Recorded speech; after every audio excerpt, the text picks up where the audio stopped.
من چه میلیونر شدم 20 تا آدم میلیونر حیاتش آموختم как они стали وقتی که 20 تا میلیونر حالش آموختم من فهمیدم که asta نقشه خودم پیدا شد مقصد اساسی من چی بود وای کلاش بشینش در کار همون طلبه که علم خطی پول کار کردن میشه فهمیدین این به حد چیز ضروریش من مهم دوم چی وای فهمیدم که دانا بودن وگدنه عمر بودن وگدنه علم آموختن سرانه وگدنه تا نمازم 1 ساعت من قرآن میخوانم هر روز کمش به 30 minut برای وقت 1 ساعت بعضی وقت سخت مونده شده باشم بعد از نمازم این پروگرام حیات من از 2014 تا همین روزا من 6 سال من 24 تا کمپانی ما ساختم با یاردم خداوند همین پروردگار دستگیری میکنه اگر که من قرصم نمید با 24 تا میساختم برای که این کار کنیم هر یک شهروند تاجیکستان خونش با اقل یک بیزنس مایده کوشه خلق این چیز یاد دادن در کار که خونه خوشی نکن مایده یک بیزنس کرده یک چیز ساز که توریستیش میکنیم خونه با توریست جمع میکنیم جا میکنیم خلق یاد دادن در کار خلق یاد دادن اکن خلق ما همون چیز به یاد گرفت که منتالیتش به نزدیک باشه شرط نیست وظیفه داشتن شرط نیست من گفتم میگم که در آدم عادی که در کوچه گشته استوده است همون هموطنی ما به خدمت کردن میاد نه که همون بچه‌هایی که استعداد دارن پیشنهاد من میگه تکنولوژی بهترین دیگه دولتو بیارید اکونوم نکنید تکنولوژی با یک تا کدری با قوت تکنولوژی بیار در کار باشد اویلی که حوای به اکونوم نکن $10,000 تی حوای با $5,000 تی اویلی که همون به اکونوم نکن اگر که یک تا проблема мардуми мо чи майда бизнесо мекунем се та дар як ҷоя шаву як та технология биёр се та корхона ба як технология доштан осон кун вале рӯз тоша бишида шарт нест се та корхона 3000 метиҳад 10000 як биёр мана мисол ман сок бировардарам шумо сок бироваред ва як киси дигар ҳама як та технология овардан дар кор шумо шампун бироваред як киси дигар пахожи чи миламош се кас шуда як та технология овардан дар кор зато вай технолог шумо ба ёрдам мекунад стандарти шумо мебардорад качество шумо мебардорад ба маҳсулоти шумо натурални шуда соответственно мекунад бозор дунёга баъд харидор вақте ки мебинад ки бозор ба ини шумо качествоаш ҳамон ранги ини дигаро не ки ини шумо ини ватаниаё мумкин ки 50 درهم арзонтара ини шумо мегирад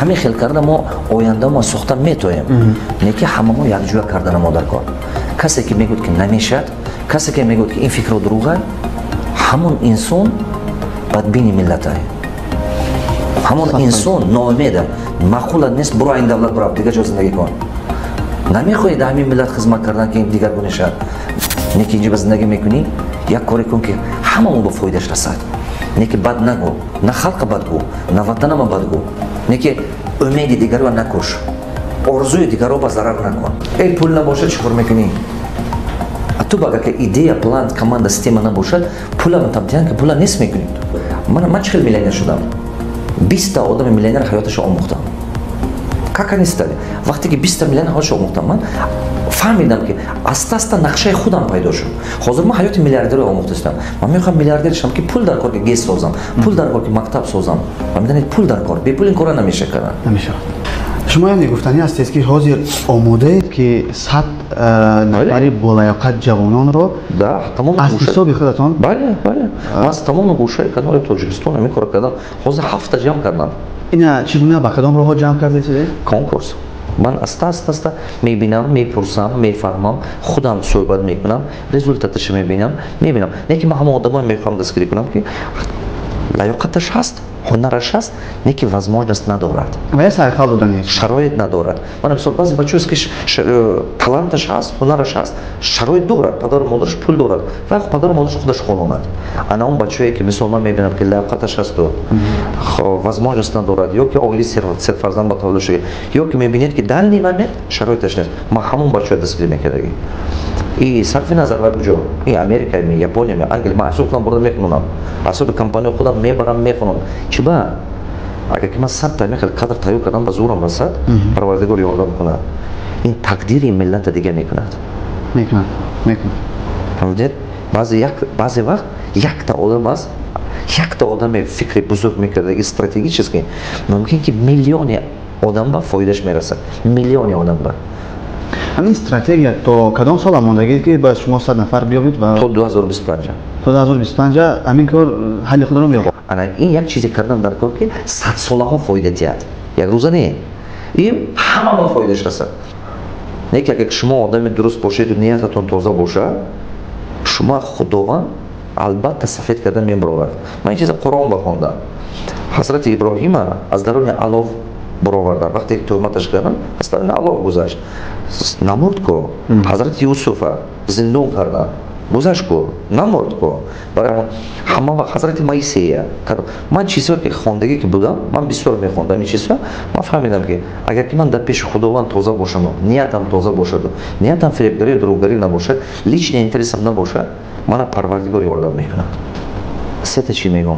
یکم از ملت محلچگی و ملت سازی بید. این به حد ضرور. فرزندان ما به همین چی نگذارد. همین من و شما به همین کسل تمام شود. دیگه درش نگذارد فرزندان ما. چون که این تقدیر ملت ما وابسته است. دوم از خانه سازی به کارخانه سازی سر کنید. سوم از منصب پرستی و از چیزی همین تلاش دوای دنیا شخصیت талант دستگیری کنید. талант های تربیت کردن سر کنید.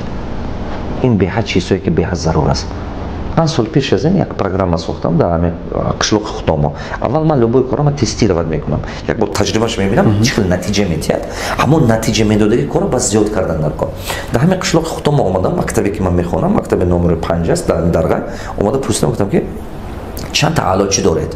کروگل علاجی بچه میخوندگی. خاطرم من است دو کس می سه کس می خیلی بود یا که نبوده می خیلی بود 5 سال پیش از این.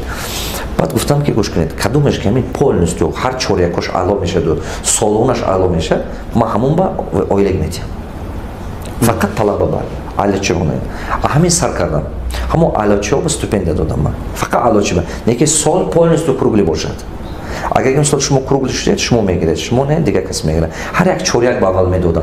اول هر یک چوریکش با همین چوریک همش 5 شد میده. چوریک دو تا همش 5 شما نمیگیرید. دیگه کس دیگه میگیره.